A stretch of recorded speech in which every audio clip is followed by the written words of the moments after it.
আমাদের এই উপমহাদেশে ইসলাম প্রচারের শুরু থেকেই ধর্মীয় আরাধনার পবিত্র স্থান মসজিদের সংখ্যা যেমন বেড়েছে, তেমনি এই স্থাপনাগুলো যুগে যুগে নজর কেড়েছে তার নন্দনশৈলী অবকাঠামো আর কারুকার্য খচিত স্থাপত্য নিদর্শনের কারণে।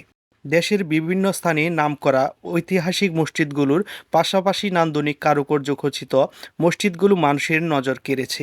বর্তমানে দেশের অন্যতম সৌন্দর্যময় মসজিদদের মধ্যে বেলাব বাজার কেন্দ্রীয় জামে মসজিদ অন্যতম। এটি নরসিংদী জেলার বেলাব উপজেলা সদরে অবস্থিত। বীর বাগবের গ্রামের মাহমদ ব্যাপারী প্রথম নিজ জমিতে প্রায় ৩০০ বছর পূর্বে মসজিদটি নির্মাণ করেন। ভিন্ন আঙ্গিকের এই মসজিদটি প্রথম নির্মাণের সময় ৭টি গম্বুজ ছিল। লোকমুখে শোনা যায় এই মসজিদের ভেতরে অলৌকিকভাবে বা গায়বীভাবে কোরআন তেলাওয়াত শোনা যেত। ফলে এই মসজিদটি ফজিলতের মসজিদ হিসেবে পরিচিতি লাভ করে। মসজিদটি প্রতিষ্ঠা লগ্ন থেকেই জুমার নামাজে প্রচুর লোক সমাগম হতো এবং তা মসজিদের ধারণ ক্ষমতার বাইরে চলে যেত। এভাবে দিন দিন মুসল্লিদের সংখ্যা আরও বৃদ্ধি পেতে থাকে।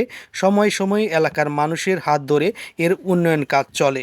সর্বশেষ মসজিদটি জুম্মার মুসল্লির কথা বিবেচনা করে নরসিংদী জেলার বিশিষ্ট শিল্পপতি, শিক্ষানুরাগী ও সমাজসেবক থার্মেক্স গ্রুপের চেয়ারম্যান আলহাজ আব্দুল কাদের মোল্লা কর্তৃক বর্তমান অবকাঠামোটি নির্মিত হয় ৪ কোটি টাকা ব্যয়ে।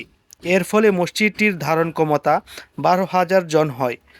তবুও পবিত্র রমজান মাসে জুমাতুল বিদার জুমার নামাজে ধারণ ক্ষমতার দ্বিগুণ প্রায় ২০ থেকে ২২ হাজার মুসল্লি হয়। এই মসজিদের নজর করা সৌন্দর্যে মুগ্ধ হয়ে এই উপজেলার বাহিরে ও পার্শ্ববর্তী কিশোরগঞ্জ জেলা ও ঢাকাসহ বিভিন্ন এলাকা হতে এই মসজিদের জুমার নামাজে মুসল্লি আসে।